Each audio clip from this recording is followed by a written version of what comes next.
Vamos, muy bien. Vamos a platicar en nuestro diálogo abierto del deporte con uno de los mejores jugadores que vinieron de Brasil al fútbol mexicano. Y no lo digo porque es mi amigo, sino porque ahí están los números. Me refiero a Hugo Aparecido Matos de Oliveira. Hugo, ¿cómo estás? Buenas tardes allá en Brasil. ¿Me Hola Raúl, es un placer estar hablando contigo, mucho gusto, ya después de algunos días que no nos hablamos ahí en el WhatsApp y para mí es un placer enorme, ya después de 30 años, todavía estar aquí hablando de fútbol de la UDG, entonces para mí es un placer enorme. Hugo, tú veniste de Bahía, procedías del Victoria, ¿verdad? De Bahía. Muy joven, llegaste Sí, Vitória. a la Universidad de Guadalajara, ¿verdad? Sí, llegué a la UDG, no, ya estaba, yo creo que en el tiempo justo, porque ya tenía ahí 25 años y ya tenía algunas temporadas aquí en Bahía, en el fútbol de primera división. Y yo creo que el primer club que yo estuve me dio la oportunidad de llegar a Vitória. Vitória aquí en el estado de Bahía es uno de los dos grandes. Y entonces aquí yo pude mejorar mi juego para llegar a la UDG con cualidades, podemos decir así, para encajar en aquel buen equipo que tenía, con Dávalos y Sosa ahí atrás, y más Guzmán y Mora adelante, ¿no? Un, Entonces, yo creo que llegué justo al tiempo. un gran compromiso, ¿no, Hugo? Porque llegas precisamente después de que la UDG juega una final contra Puebla. Sí, mucha responsabilidad porque la UDG había llegado a la final de Liga contra Puebla en la temporada pasada y yo estaba llegando para llenar o para ocupar el lugar de alguien que había hecho buenas cosas, entonces yo tendría que hacer mejor de lo que había hecho las personas que estaban en la posición en el año anterior. Y entonces yo llegué y creo que el equipo me ayudó, no tanto yo ayudé al equipo, el equipo me ayudó a estar ahí en el momento exacto y que nosotros pudiéramos lograr esta copa, este torneo de copa en enero del 91. Precisamente estaba viendo en el libro, pues el cuadrazo que se había formado con Chema Higareda, con Víctor Rodríguez, el Cayo Díaz, Jorge Dávalos, Humberto Romero, Poncho Sos, tú, Daniel Guzmán, Octavio Mora. Ay, creo que el portero era el más malo, ¿no? Era Víctor Aguado, ¿verdad? No, pero no, Víctor Aguado fue el portero en la temporada que salieron, que perdieron la final con Puebla y después llegó Hugo Pineda. Hugo Junto a Pineda. este equipo llegaron también el siguiente año llegaron también a Rafael Aldaco, quien jugaba Sí. ahí, quien él y Caio Díaz estaban ahí por el lado izquierdo, el Chema Higareda, que tenía mucha juventud, mucha sed de salir adelante. Y en la media cancha Dávalos y Sosa daban el soporte para que yo y Romero, más Octavio Moura, pudiéramos llegar ahí junto con Daniel Guzmán, que estaba adelante. ¿No? Yo creo que cuando digo del momento justo, Raúl, yo digo que la UDG era el equipo que mejor trataba la pelota. Entonces, a mí me hizo bien eso, porque cuando nosotros salíamos a jugar y que salíamos un poquito de nuestra característica de juego, de tirar balonazos, ya era distinto, el juego ya no salía. Entonces, en aquel tiempo también se corría mucho y yo tuve la fortuna de tener detrás de mí un jugador y hombre como Jorge Dávalos, que me dijo, oye, posiciónate así y haz así. Y entonces de ahí en adelante las cosas fueron saliendo, porque él me dejaba a cargo de solamente llegar hasta la media cancha y atacar, y él se cubría, se encargaba de defender. Entonces él decía a Sosa, no, nosotros estamos aquí para defender y déjalo atacar. Entonces él no dejaba que yo tirara mi energía defendiendo, porque él sabía que él y Sosa daban cuenta de la defensa. Entonces él decía, no, descansa en media cancha para que puedas atacar.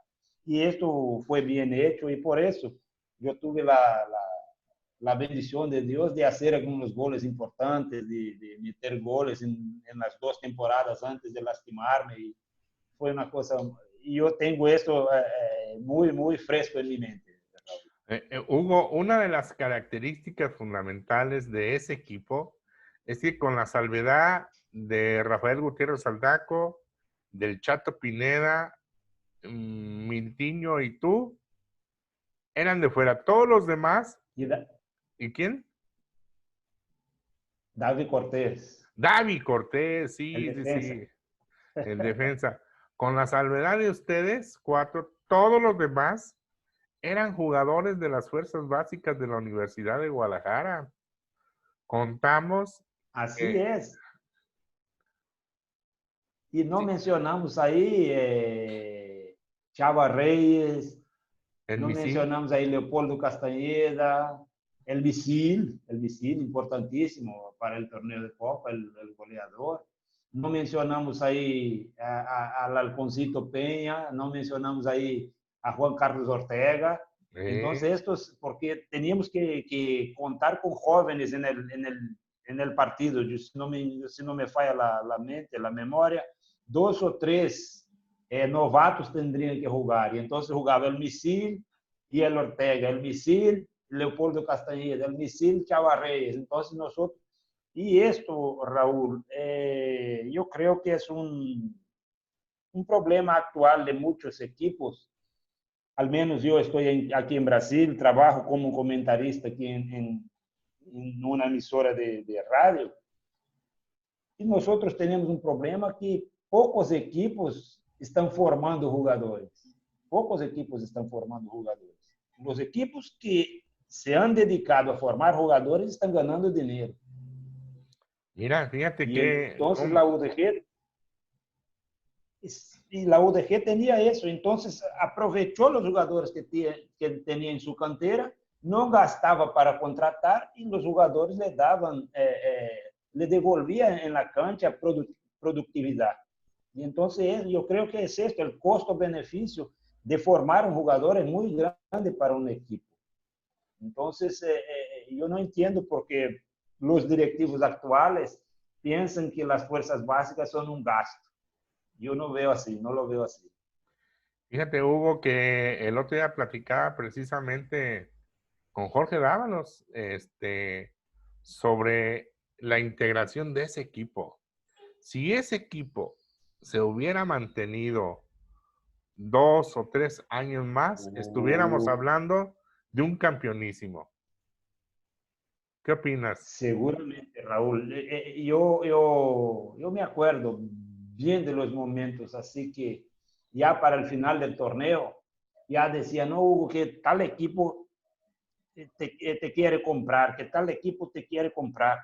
Y yo me acuerdo que yo decía, mira, en Brasil siempre me retrasaban los pagos. En la UDG me pagan por adelantado. Yo de aquí no salgo, porque nosotros teníamos un gran equipo adentro de la cancha y un gran respaldo de la universidad por detrás. Y entonces estaba todo tranquilo. Yo no sé, yo me vine de vacaciones en Brasil, todo bien. Cuando regreso ya no estaban Jorge Dávalos, ya no estaba Daniel Guzmán, ya no estaba el Caio Díaz, y deshicieron el equipo. Entonces, si la Universidad de Guadalajara hubiese tenido ahí con sus dirigentes la visión de 1 o 2 años más, fatalmente este equipo iría llegar, porque ahí estamos diciendo que iba a contratar, hacer contrataciones puntuales, uno aquí, otro allá, y para nada más para complementar el equipo y nosotros hubiéramos llegado, porque no, lo que hicieron fue un crimen. Y cuando yo llegué, ya no estaban esos jugadores que daban soporte, y el soporte no es solo el soporte técnico que tenía Dávalos, que tenía el Daniel Guzmán dentro de la cancha. Está el respeto cuando el otro equipo ve que entraba ese equipo en la cancha, el otro equipo tenía respeto por nosotros. Está el soporte emocional que Jorge Dávalos, que el Caio Díaz daban a los más jóvenes. Entonces, todo fue, yo creo que fue desaprovechado de una manera muy, o de una manera poco inteligente, vamos así decir, haberse deshecho de este equipo. Poco inteligente, Hugo, por no decir otra cosa. Y luego, posteriormente, Exactamente. saliste a tiempo, Hugo, saliste a tiempo de la UDG junto con Alberto Guerra, con Dávalos, con Daniel Guzmán, con Cayo Díaz. Pues saliste Víctor a tiempo. Rodríguez, que fue al Cruz Azul. Víctor, Víctor Rodríguez fue al Cruz Azul con Mora. Y el Sosa, sí, el Sosa también salió. Mira, Raúl, el fútbol hoy, nosotros sabemos que es más, que es un entretenimiento. Entonces hay mucho dinero.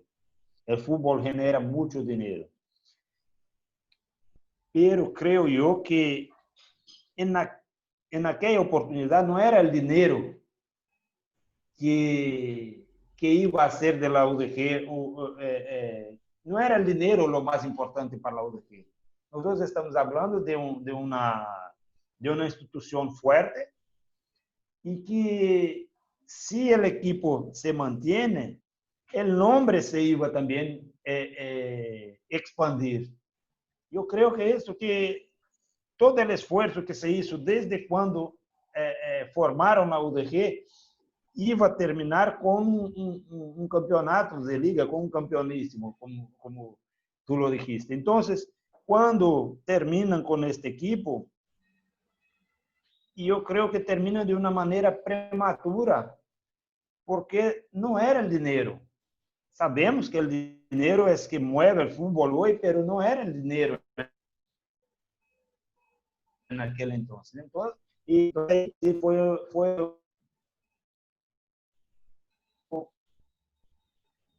poco inteligente por la del equipo haberse deshecho del equipo en aquella oportunidad. y sí, cómo lo suspiramos, hombre, después de haber visto esa gran final contra Puebla, que ya venía gente, y luego después de ver esa final ganada de Copa a sangre y fuego, porque fue a sangre, ¿no? Después de ver a Víctor Rodríguez sangrando en la cancha y terminar el partido.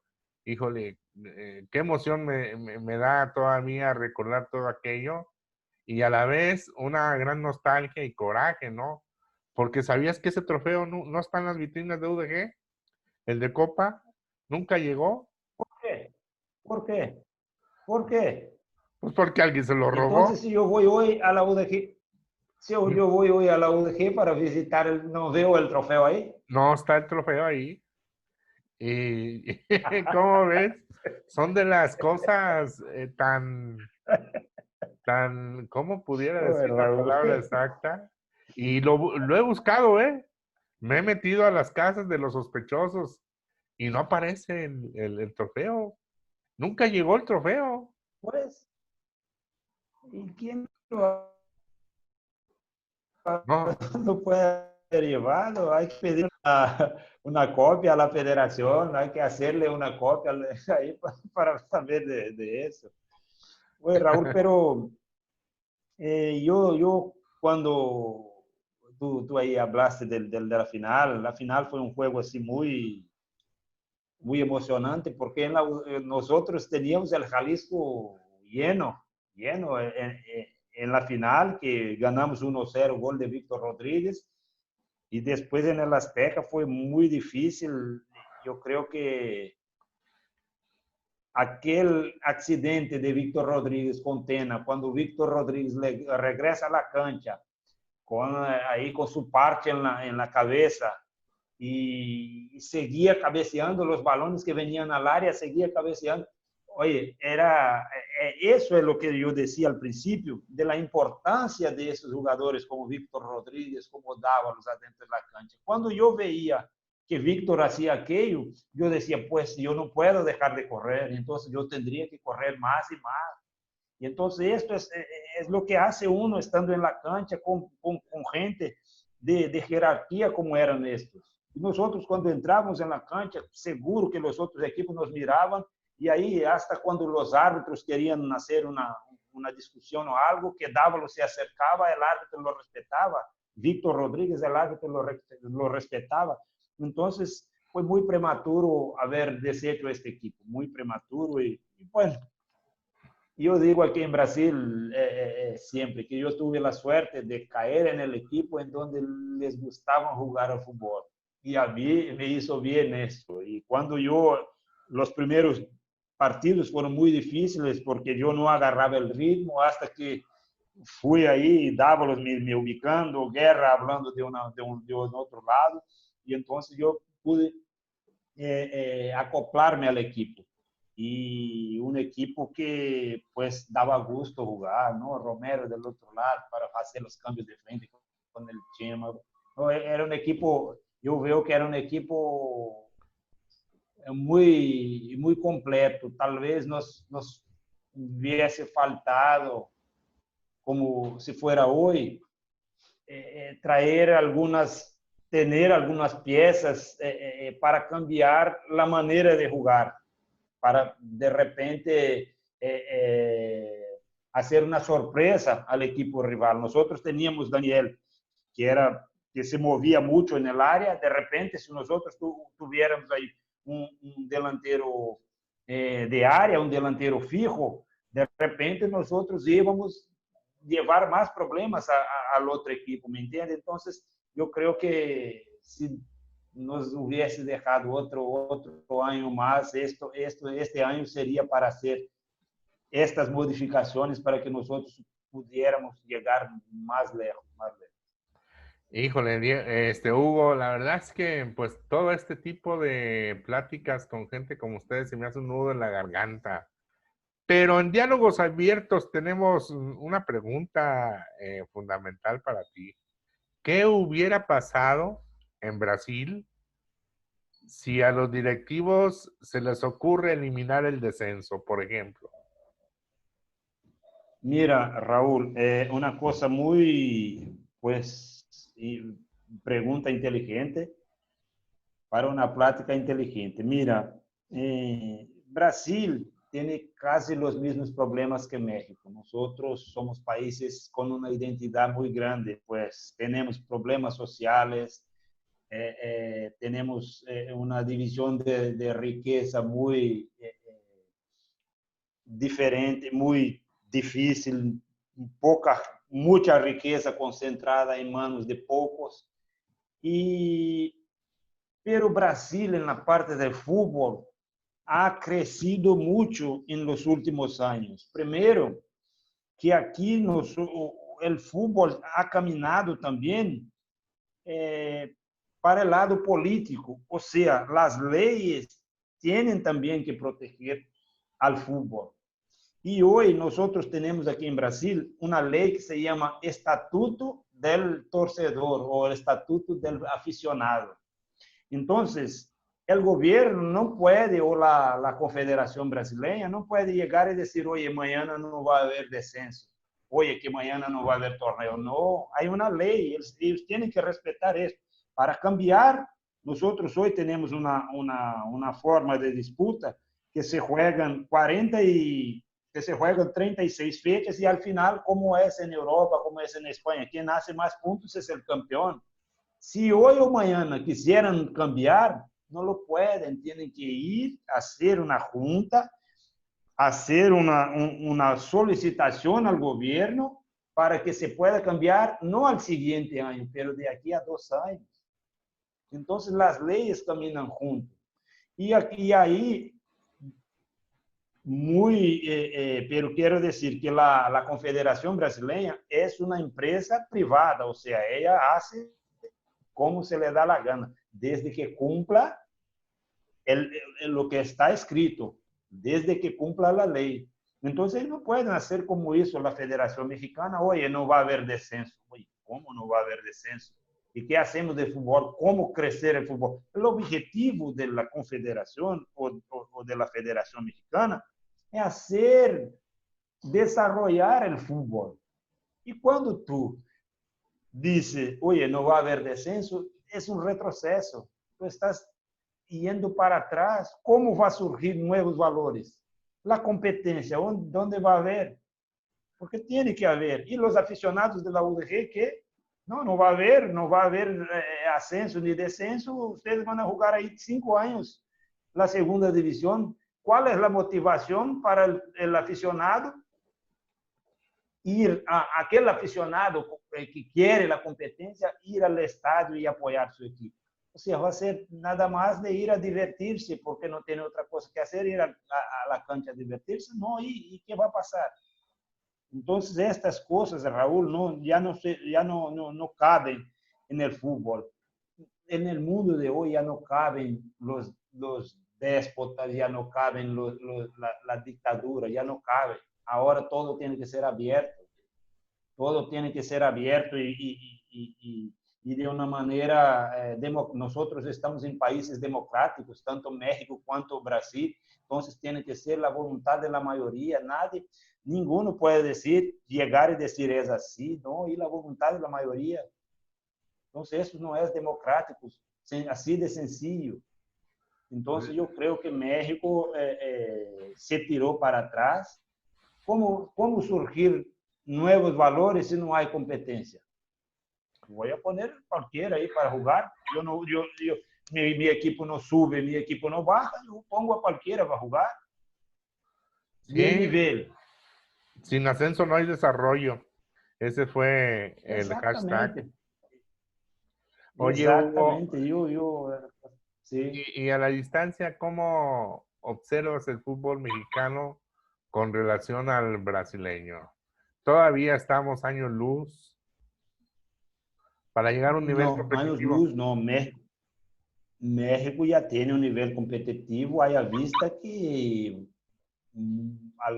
muchos jugadores ya se van al exterior y cuando yo llegué a México nada más Hugo Sánchez jugaba todavía en el Real Madrid, en España. Sí, El Chepo había ido una vez y un otro. Y hoy no, hoy nosotros, si hablamos, México tiene 15, 20 jugadores afuera del país.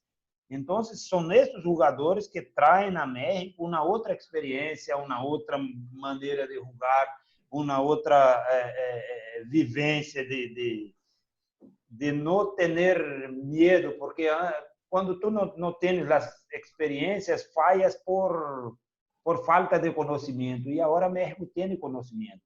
Lo que hace falta todavía es que una preparación mejor, tal vez, en fuerzas básicas, que se aprovechen estos jugadores de fuerzas básicas.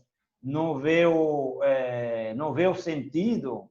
Claro que nosotros somos a favor de la libertad, pero no veo sentido un equipo, por ejemplo, como Tigres, que tiene dinero, tiene 10 jugadores extranjeros, pues puede jugar 5 y él queda ahí con otros 5. Entonces, ¿y la plaza para los mexicanos? ¿Cómo queda?